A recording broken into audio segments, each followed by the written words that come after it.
नमस्कार मेरे प्यारे साथियों, स्वागत है आपका अपने YouTube चैनल पवन हिस्ट्री क्लासेस में। साथियों, आज हम जानेंगे कि बंगाल के नवाब कौन कौन थे और अंग्रेजों के साथ उनके किस प्रकार से संबंध थे, क्योंकि यहाँ से बहुत से क्वेश्चन पेपरों में पूछे जाते हैं। तो मेरे प्यारे साथियों, चैनल नया है, इसे ज़्यादा से ज़्यादा लाइक, शेयर और सब्सक्राइब करें। तो शुरू करते हैं बंगाल के नवाबों के साथ अंग्रेजों के संबंध। ठीक है, इसमें होता क्या है कि यहां से हमें ये जो नवाब हैं, यहां से हमें 1 से 2 नंबर के क्वेश्चन हमेशा पेपरों में हमेशा देखने को मिलते ही हैं। तो क्या होता है, सबसे पहले जो बंगाल का नवाब था मुर्शीद कुली खां, जो कि 1717 से 1727 ईस्वी तक नवाब रहता है। इसके बाद हम क्रम वाइज जानते हैं कि बंगालों के नवाब कौन कौन थे। फिर इनके बाद में हम ये जानेंगे कि वो जो बंगाल के नवाब थे उनके समय में कौन कौन सी महत्वपूर्ण घटनाएं घटित हुई थी, जिनके आधार पर पेपरों में क्वेश्चन ज्यादातर पूछे जाते हैं। दूसरे थे सुजाउद्दीन, जो कि 1727 से 1739 ईस्वी तक नवाब रहते हैं। इसके बाद सरफराज खां 1739 से 40, अलीवर्दी खां 1740 से 56, सिराजुद्दीन दौला जो कि 1756 से 57 ईस्वी। इसके बाद मीर जाफर, इसे किलाइव की लोमड़ी भी कहते हैं, किलाइव का गीदड़। ठीक है, फिर मीर कासिम 1760 से 63, मीर जाफर 1763 से 65, और निजामुद्दौला जो कि 1765 से 66 ईस्वी तक नवाब रहता है, और सैफुद्दौला 1766 से 70 ईस्वी तक, और मुबारकुद्दौला जो कि 1770 से 75 ईस्वी तक बंगाल का नवाब रहता है। अब ये तो थे नवाब जो कि पेपरों में 1 से 2 नंबर हमेशा देखे जाते हैं, इनसे संबंधित पूछे जाते हैं। ये इनका समय था, क्योंकि समय से संबंधित भी क्वेश्चन पेपरों में पूछे जाते हैं।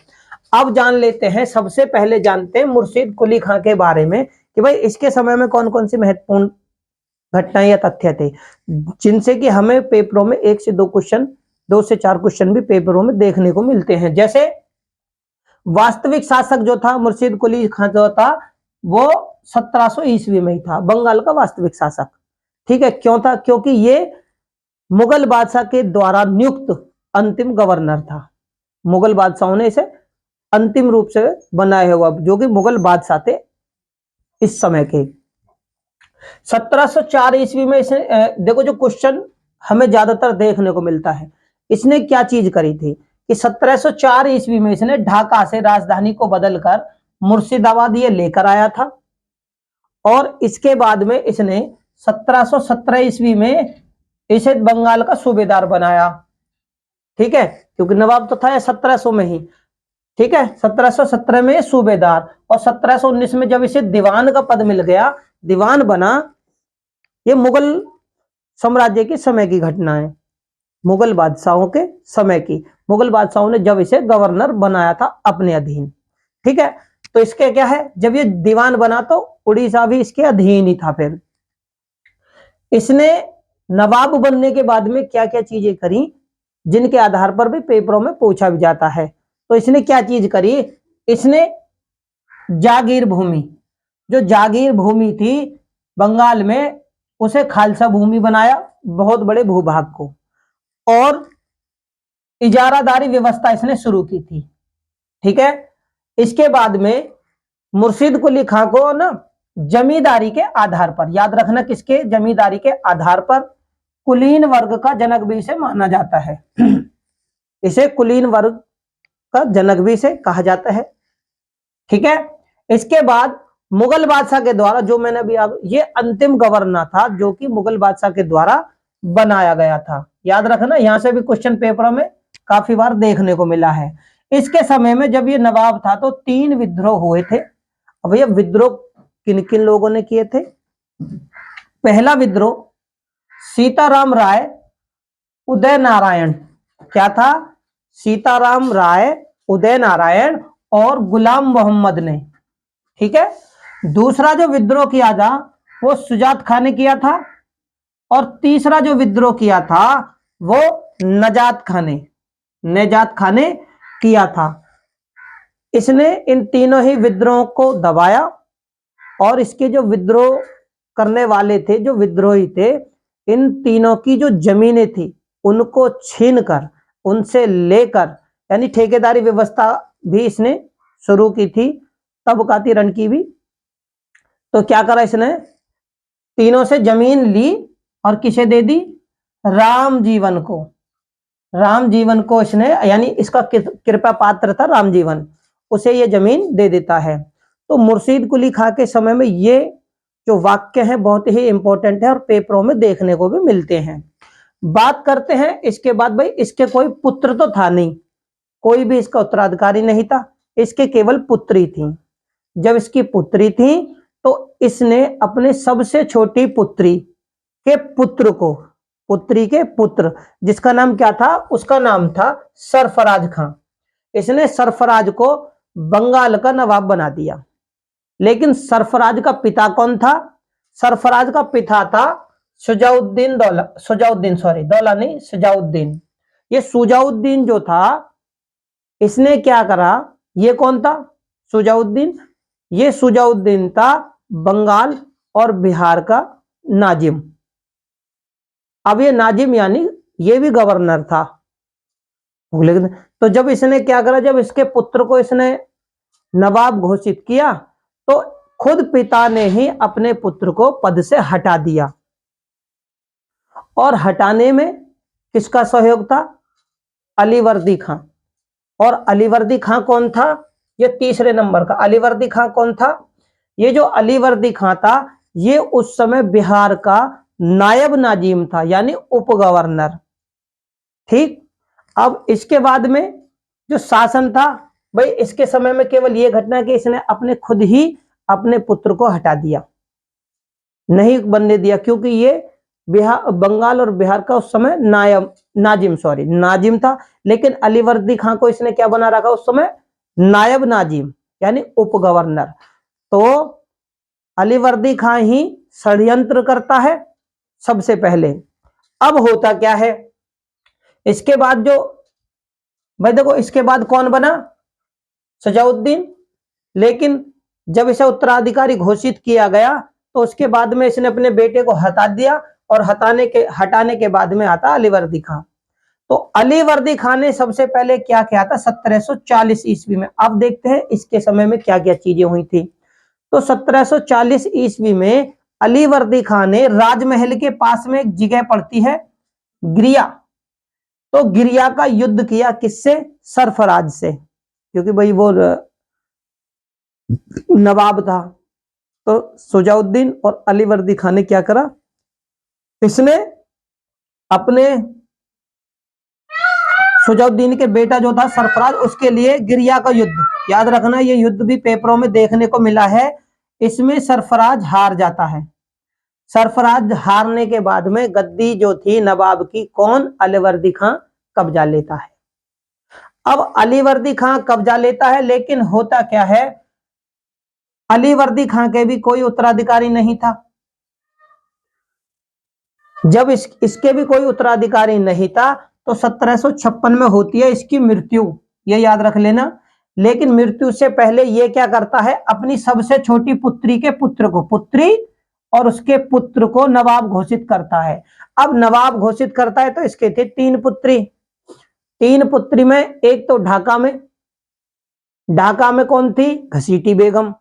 एक थी मुर्शिदाबाद, और मुर्शिदाबाद में जो गवर्नर था कौन था, शौकत जंग, जो इसका चचेरा भाई था, एक नाते से चचेरा भाई था, जबकि वो मौसेरा भाई था। ठीक है, अब ये क्या करता है कि ये जो तीनों हैं, सबसे छोटी पुत्री, जब पुत्र को ये नवाब बनाता है तो नवाब किसको था, वो कौन था, सुजाउद्दौला को ये उत्तराधिकारी घोषित कर देता है। अब जब सुजाउद्दौला, तो भैया उनको बहुत बुरा लगता है। जो एक ढाका में थी इसकी मौसी घसीटी बेगम, और एक पूर्णिया का जो नवाब था यानी गवर्नर था, उसका नाम था शौकत जंग। मौसेरा भाई, चचेरा भाई, कुछ भी कह सकते हो आप उसे। अब ये क्या करते हैं, ये षड्यंत्र शुरू करते हैं। षड्यंत्र का मतलब कि ये नवाब की बंगाल की गद्दी हत्याने के कब्जाने के लिए षड्यंत्र शुरू करते हैं। इनमें एक आदमी और शामिल था जो कि खुद अलीवर्दी का दामाद था। अलीवर्दी का दामाद कौन था? सेनापति मीर जाफर। ये क्या था? ये इसका दामाद था। क्या था? दामाद। ये दामाद था। ये सारे ही मिलके इसके खिलाफ षड्यंत्र शुरू करते हैं और अंग्रेज भी जो हैं वो घसीटी बेगम और शौकत जंग का ही साथ देते हैं। अब इनके बीच में होती क्यों है लड़ाई? लड़ाई 1756 में जब इसकी मृत्यु हो जाती है तो उसके बीच में होती है लड़ाई। लड़ाई किस प्रकार से होती है? सबसे पहले दस्तक के पीछे, सबसे पहले जो होती है दस्तक के पीछे लड़ाई होती है। अब दस्तक को लेकर होती है इनके बीच में लड़ाई। भाई क्यों होती है? क्यों? क्योंकि अलीवर्दी खान ने अगला जो नवाब घोषित किया था वो सिराजुद्दीन दौला को, सिराजुद्दीन दौला को नवाब बनाया था। अब जब नवाब बन गया सिराजुद्दीन दौला, अब भाई सबसे छोटी बेटी का पुत्र था। अब इसके और दो दामाद थे, एक तो पूर्णिया और एक ढाका। ढाका में घसीटी बेगम और पूर्णिया में शौकत जंग। अब दोनों सभी ये विद्रोह करने लगे, अंग्रेजों ने भी इसका साथ दिया। अब सिराजुद्दौला दौला की जो लड़ाई थी अंग्रेजों से वो थी दस्तक के ऊपर। अंग्रेज क्या करते थे? दस्तक का दुरुपयोग करते थे। क्यों? क्योंकि फारूक सियर ने एक परमिट दे दिया था अंग्रेजों को। क्योंकि फारूक सियर बीमार था तो उसने क्या करा, अंग्रेजों में से सर्जन थे जो मैंने पिछली वीडियो में आपको बताया था, सर्जन इनका इलाज करते हैं। इलाज के दौरान वो मुक्त हो जाते हैं रोग से, तो इसी खुशी में वो इन्हें परमिट दे देते हैं। परमिट दे देते हैं तो ये क्या करते हैं, इस परमिट से दो तरीके का लाभ कमाते हैं। एक तो बिना परमिट के खुद व्यापार करते हैं, बिना चुंगी बिना कर दिए। दूसरा उसी परमिट को भारतीय व्यापारियों को देते और उससे लाभ कमाते। तो दो तरीके से। तो इसमें क्या होता है, सजाउद्दीन दौला के द्वारा 1770 में, पहले यहां पर देखो 1770 में फारूक सियर के द्वारा परमिट दिया गया था। इस परमिट से क्या था, कर मुक्त व्यापार। अब ये अपनी चलाते थे, अंग्रेज खुद अपनी खूब मनमानी करते थे। तो अब इसके बाद में सजाउद्दीन दौला जो था वो क्या करता है, मई 1756 ईस्वी में सबसे पहले कासिम बाजार पर कब्जा करता है, यानी आक्रमण करा और कब्जा कर लिया। यहां से क्वेश्चन पेपरों में देखने को मिलता है। क्यों? क्योंकि भैया अब तो ये नवाब से भी परमिट के बिना कुछ भी नहीं, परमिट लो और व्यापार करो। तो ये बहुत ज्यादा अनीति करते थे, एक तरह की बहुत ज्यादा लूटपाट करते थे। तो नवाब क्या करता है ना, सबक सिखाने के लिए मई 1756 में कासिम बाजार पर अधिकार करता है और उसके बाद 15 जून 1756 में कलकत्ता पर अधिकार करता है। अब कलकत्ता पर जब ये अधिकार करता है तो कलकत्ता का जो गवर्नर था ड्रेक था, जो कि अपने स्त्री और बच्चों समेत और कुछ सैनिकों के साथ ज्वारग्रस्त क्या था, एक फुल्टा द्वीप पर शरण लेता है, शरण लेता है। ठीक है। अब इसके बाद में ये क्या करते हैं, कलकत्ता में एक चीज और थी जिसका नाम था फोर्ट विलियम। फोर्ट विलियम क्या था, किला था। विलियम तृतीय के उपलक्ष्य में उसका नाम फोर्ट विलियम पड़ा था, इंग्लैंड के जो सम्राट थे। अब होता क्या है, फोर्ट विलियम पर ये क्या है, हाल था। किले का जो गवर्नर था वो हाल था। हाल को छोड़कर कि भैया तुम देखो ये तो भाग गए फुल्टा द्वीप पर, लेकिन जब नवाब कलकत्ता पर अधिकार और फोर्ट विलियम पर भी आक्रमण करता है तो ये क्या करता है, आत्मसमर्पण कर देता है। हाल जो है, सॉरी हाल नहीं, हॉलवेल, सॉरी हॉलवेल।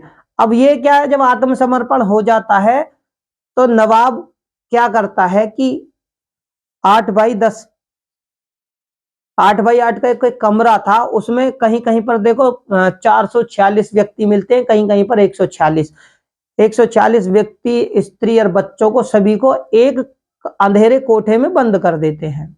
अंधेरे कोठे में ये बंद करते हैं और अगले दिन जब वहां पर वो निकाले जाते हैं तो उनमें से मात्र 21 व्यक्ति जीवित रहते हैं, बाकी सारे मारे जाते हैं। इसी घटना को काल कोठरी त्रासदी यानी काल कोठरी की घटना कहते हैं, यानी ब्लैक होल के नाम से भी इसे जाना जाता है। तो घटना कब की है? 20 और 21 जून की। इसी घटना को काल कोठरी त्रासदी यानी ब्लैक होल के नाम से भी जाना जाता है। इसका जो विवरण दिया था खुद हॉलवेल ने प्रस्तुत किया था। अब यहां से भी क्वेश्चन देखो पेपरों में देखे जाते हैं। इसके बाद में जो सिजाउद्दीन दौला है वो कलकत्ता को और इनको सभी को माणिक चंद्र था एक व्यक्ति जो कि सिजाउद्दीन दौला का विशेष व्यक्ति था, इसके हवाले कर देता है कि तू इसे संभाल, और मैं वापस कहां जाता हूं? मुर्शिदाबाद लौट जाता है। और उसी दौरान एक घटना भी ये भी है कि कलकत्ता का नाम बदलकर अलीनगर रखा जाता है। कलकत्ता का नाम भी बदलकर अलीनगर रखा जाता है। अब होता क्या है, ठीक है, अलीनगर रखा जाता है। यहां पर यह भी क्वेश्चन पेपरों में बहुत ज्यादा पूछा जाता है। इसके बाद में होता क्या है कि मद्रास में कौन था? क्लाइव। मद्रास में उस समय कौन था? क्लाइव। घटना कहां की है? कलकत्ता की। तो क्लाइव और एडमिरल वाटरसन जो था इसका सहयोगी क्लाइव का, ये चलते हैं कलकत्ता पे, क्योंकि फुल्टा द्वीप से वो गुहार लगाते हैं कि भाई आ जाओ, हम तो इन्होंने हम पे आक्रमण कर दिया, हम पीट दिए।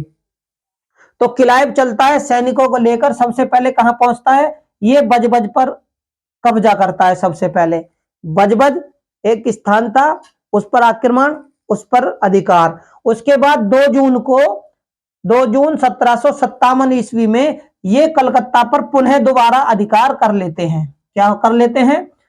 पुनः कलकत्ता पर दोबारा अधिकार, यानी क्लाइव के नेतृत्व में सेना आती है और ये कलकत्ता पर अधिकार करती है।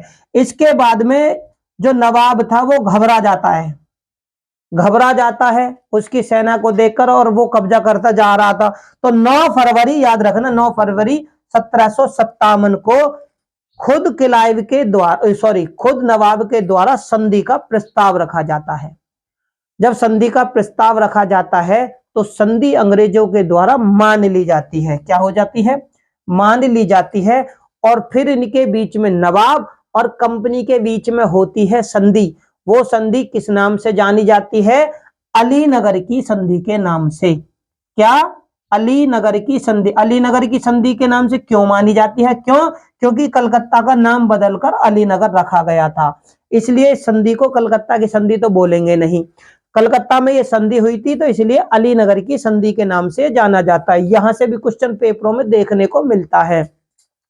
तो मेरे प्यारे साथियों, उम्मीद करता हूं आपको बंगाल के नवाब, उनके शासन और नवाबों के समय में कौन कौन सी महत्वपूर्ण घटनाएं घटी थी उनके बारे में विस्तार से जानकारी मिली होगी। मेरे प्यारे साथियों, मेरा चैनल नया है, इसे ज्यादा से ज्यादा लाइक, शेयर और सब्सक्राइब करें। डिस्क्रिप्शन बॉक्स में लिंक दिया हुआ है, वहां पर जाकर आप हमारी सारी वीडियो को देख सकते हैं। क्वेश्चन इनसे किस प्रकार से पेपरों में पूछे जाते हैं वो हम अपने आने वाली वीडियो के माध्यम से आप लोगों को कराएंगे। धन्यवाद।